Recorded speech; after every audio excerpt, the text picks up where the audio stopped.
नमस्कार दोस्तों, बिहार विशेष में आप सभी का स्वागत है। यह हमारा बिहार स्पेशल सीरीज चल रही है, जिसके अंतर्गत बिहार लोक सेवा आयोग एवं बिहार में होने वाले अन्य महत्वपूर्ण एग्जाम जिसमें बिहार स्पेसिफिक से क्वेश्चंस पूछे जाते हैं, उनसे महत्वपूर्ण टॉपिक को हम कवर करेंगे। आप हमारी पूरी वीडियोस को देखने के लिए सीरीज़ में प्लेलिस्ट में जा करके देख सकते हैं, जिसका लिंक आपको डिस्क्रिप्शन में मिल जाएगा। तथा चैनल पसंद आए या वीडियो पसंद आए तो चैनल को सब्सक्राइब करके बेल आइकन को प्रेस कर दीजिएगा। तो चलिए शुरू करते हैं दोस्तों। आज से हम बिहार में बिहार हिस्ट्री का अध्ययन करेंगे। बिहार के अंतर्गत बिहार इतिहास से पूछे जाने वाले क्वेश्चनों को देखेंगे। और यदि आपने पेपर एनालिसिस देखा होगा तो बिहार के जो एग्ज़ाम होते हैं लोक सेवा आयोग के, जैसे मैं बीपीएससी की बात करूं तो हाँ, इतिहास का अपना एक अलग महत्व है और यहाँ से सबसे ज़्यादा नंबर ऑफ क्वेश्चंस रहते हैं। तो यहाँ पर मैं आज आपको केवल वो इंडेक्स बताने वाला हूँ, वो टॉपिक्स बताने वाला हूँ जो आगे सीरीज़ में मैं आपको पढ़ाऊँगा बिहार इतिहास के अंतर्गत। तो चलिए देखते हैं। जैसे सबसे पहले हम किसी भी जब इतिहास का अध्ययन करते हैं तो उसे हम 3 भागों में बांटते हैं भारतीय इतिहास के परिप्रेक्ष्य में: प्राचीन, मध्यकालीन, आधुनिक। ऐसे ही हम इस सीरीज को भी बांट लेंगे। अब प्राचीन इतिहास जो हम इसमें पढ़ेंगे उसमें हम बिहार के विशेष संदर्भ के अंतर्गत उसको देखेंगे टॉपिक को, वैसे ही हम मध्यकालीन, और इसी प्रकार हम आधुनिक भारत के इतिहास का बिहार के विशेष संदर्भ के रूप में देखेंगे। अब चलिए आगे शुरू करें। तो हमारे प्राचीन काल के जो टॉपिक होंगे उसमें कौन कौन सा होगा, तो सबसे पहले हम पाषाण काल के बारे में अध्ययन करेंगे, जिसमें हम लोग पूरा पाषाण काल, मध्य पाषाण काल, नव पाषाण काल के बारे में विस्तार से पढ़ेंगे। उसके बाद हम वैदिक काल के बारे में पढ़ेंगे। देखिए दोस्तों, आप लोग यहाँ पर एक टॉपिक सोच रहे होंगे कि सिंधु सभ्यता आता है। चूँकि बिहार से सिंधु सभ्यता का हमें विशेष संपर्क या विशेष संबंध नहीं दिखाई पड़ता है, इसलिए उस टॉपिक को हम लोग स्किप करके आगे बढ़ सकते हैं। और वैदिक काल में चूँकि बिहार का महत्व दिखाई पड़ता है, इसलिए हम वैदिक काल को देखेंगे। उसके बाद हमारा सबसे पहला महत्वपूर्ण टॉपिक शुरू होगा महाजनपद काल, जिसमें हम लोग मगध का विस्तार से अध्ययन देखेंगे, मगध का उदय देखेंगे, उत्कर्ष देखेंगे, स्थापना देखेंगे। तो वहीं पर अंग एवं अंग को भी देखेंगे, और उधर आगे चलेंगे तो लिच्छवी साम्राज्य को भी हमें इसी के अंतर्गत देखना होगा। उसके बाद बिहार की किसी भी एग्जाम में मोस्ट इम्पॉर्टेंट जो टॉपिक है उसके बारे में हम अध्ययन करेंगे, बौद्ध धर्म और जैन धर्म। यह टॉपिक इतना महत्वपूर्ण है कि मैं अभी भी दावे के साथ कह सकता हूँ, आप कोई भी एग्जाम उठाएंगे बिहार का और उसमें इस टॉपिक से क्वेश्चन ना हो, शायद ऐसी पॉसिबिलिटीज़ नहीं ही हैं। उसके बाद अगला हमारा महत्वपूर्ण टॉपिक आ जाएगा मौर्य काल, और तत्पश्चात मौर्योत्तर काल, उसके पश्चात गुप्त काल, तथा गुप्तोत्तर काल में हम बिहार का विशेष संदर्भ अध्ययन करेंगे। उसमें हम बंगाल के इतिहास का मुख्य रूप से अध्ययन करेंगे, जहाँ पर हमें पाल वंश और सेन वंश का अध्ययन करना होता है।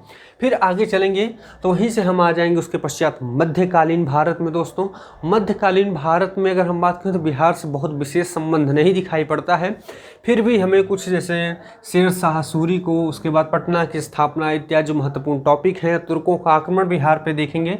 तो सबसे पहले हम तुर्क शासन की स्थापना, उसके पश्चात सल्तनत काल, तत्पश्चात हम मुगल काल और बिहार देखेंगे।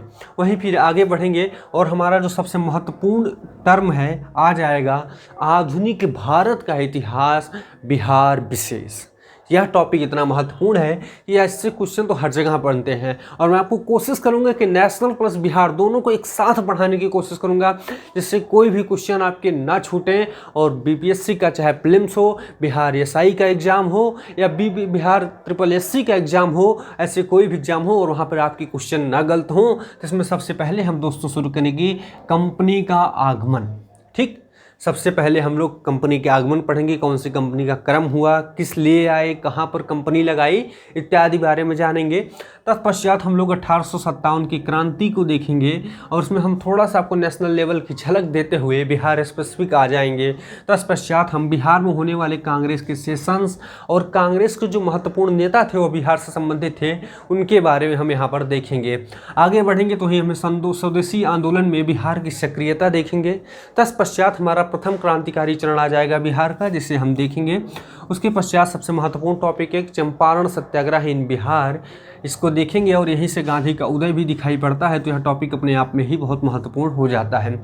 आगे चलेंगे तो हम असहयोग आंदोलन देखेंगे, ये भी बिहार के विशेष संदर्भ में ही हम यहाँ पर रहेंगे, क्योंकि ये सारे जो टॉपिक हैं, चाहे असहयोग आंदोलन हो जाए, चाहे स्वदेशी आंदोलन हो जाए या सविनय अवज्ञा आंदोलन, ये एक ब्रॉड टॉपिक हैं और इन्हें आप यदि हम किसी स्टेट के स्पेशल उसमें केस में देखते हैं तो अगर हम नेशनल को कवर करेंगे तो शायद हमारा स्टेट कवरेज छूट जाए। तो इसलिए हम यहाँ पर स्टेट कवरेज को ही लेकर के चलेंगे।